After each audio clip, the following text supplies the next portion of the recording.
E após a formalização da aposentadoria pelo presidente Lula, o ministro Ricardo Lewandowski abre vaga no STF. Ainda que o petista tenha declarado que não tem pressa para indicar o substituto, o nome de Cristiano Zanin desponta como favorito. A gente conversa sobre isso agora com o advogado constitucionalista Acácio Miranda. Doutor Acácio, boa noite, bem-vindo.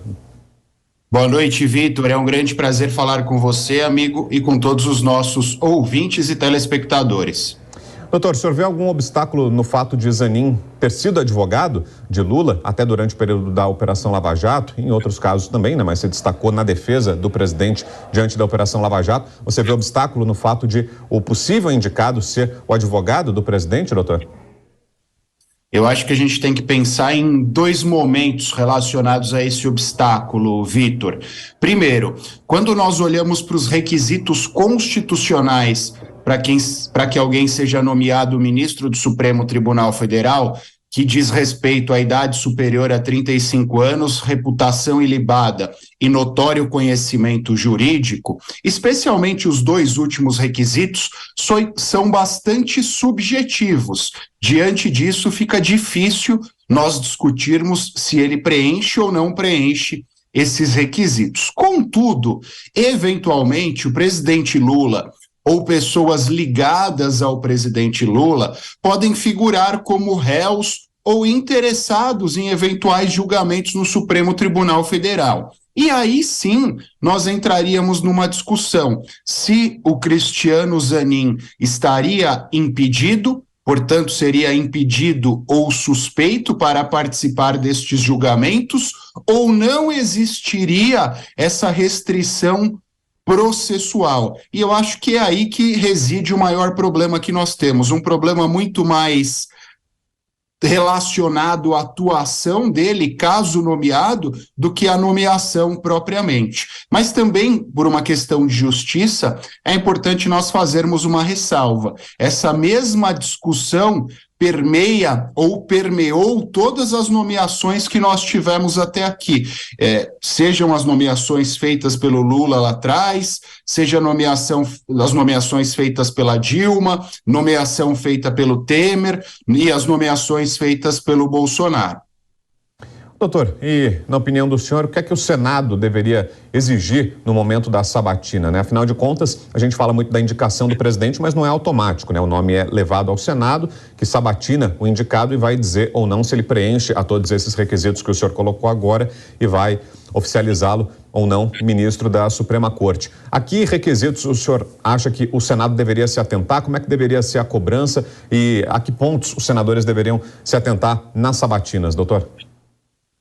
O Senado Federal, e é importante essa ressalva, Vitor, ele exerce uma fiscalização, entre aspas, quanto a essas nomeações, uma vez que o presidente da República indica alguém, manda o nome desta pessoa ao Senado, essa pessoa é sabatinada na CCJ, na Comissão de Constituição e Justiça, é feita a votação na CCJ, caso aprovado, é realizada a nova votação no plenário do Senado. No meu entendimento, os senadores deveriam estar retidos a verificar se o candidato preenche o notório saber jurídico e a reputação ilibada. Por quê? Infelizmente, nas últimas sabatinas, nós nos deparamos com os senadores muito mais preocupados com os posicionamentos jurídicos dos indicados. No caso do ministro Cássio Nunes Marques, por exemplo,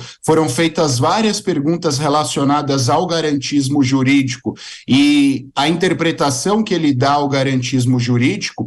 E o candidato a ministro, primeiro, ele pode ali externar o entendimento que ele entender conveniente, não necessariamente será o entendimento que ele deve adotar durante os julgamentos. E, em segundo lugar, há uma ressalva que esse próprio candidato pode fazer, dizendo que existem processos tramitando na Corte Constitucional que envolvem o mesmo tema e ele não poderia adiantar o seu eventual posicionamento sob pena de levar a uma nulidade no que diz respeito ao seu voto. Então, repito, acho que os senadores devem bater muito mais nos aspectos relacionados à carreira daquele candidato, nos aspectos muito mais relacionados ao conhecimento jurídico daquele candidato, e aqui eu faço um apontamento relacionado ao Cristiano Zanin.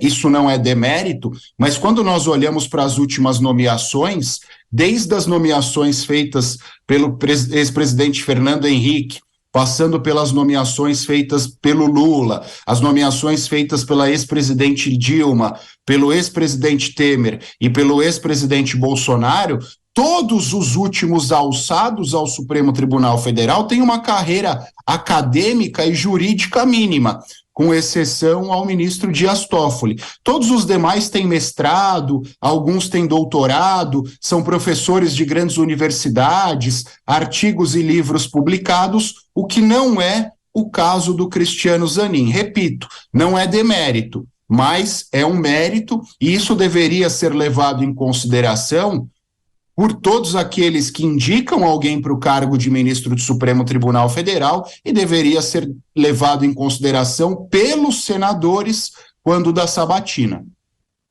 E em outros países, como é que funciona, doutor? Outros países adotam um modelo semelhante a esse do Brasil na escolha de ministros da Suprema Corte? É sempre uma discussão até delicada, né? Porque o consenso é de que não existe fórmula mágica, né? Não existe um caminho perfeito, né? Em algum grau sempre vai haver algum envolvimento político nesse processo, né? Como é no caso aqui no Brasil, né? Sistema de 3 poderes em que a indicação vem do executivo para o judiciário e passa pelo legislativo, né? Então, algum contato político sempre tem, né? Sempre esbarra na questão política. Não basta ser um bom advogado, um bom juiz para ir para a Suprema Corte. Precisa conhecer o presidente da República da ocasião, ter um alinhamento com o presidente para virar ministro do Supremo Tribunal Federal. Em outros países, como é que funciona? É um sistema parecido com esse nosso, doutor Acácio?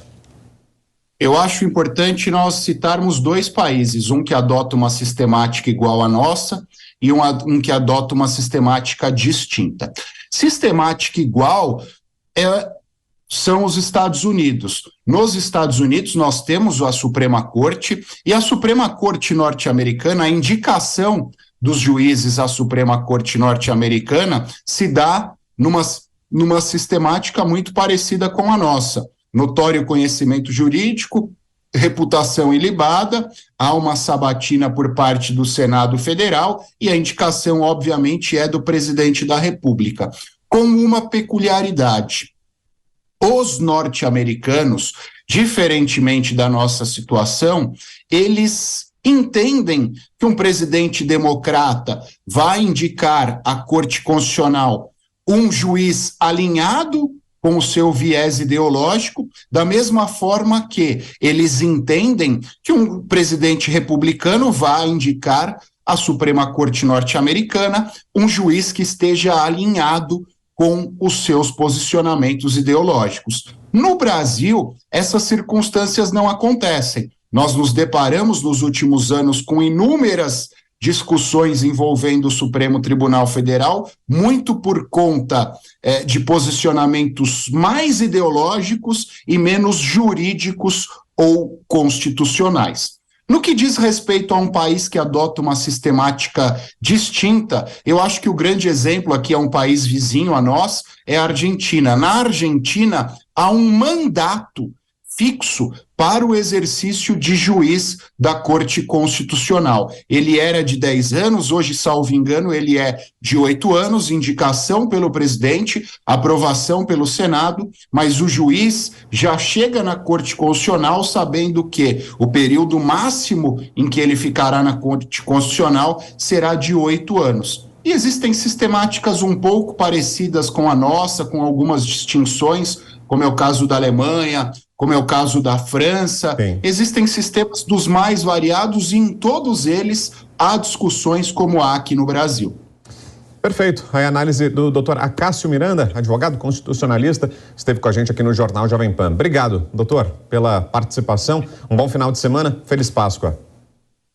Obrigado, Vitor, para você também e para todos que nos acompanham. Um ótimo domingo e feliz Páscoa.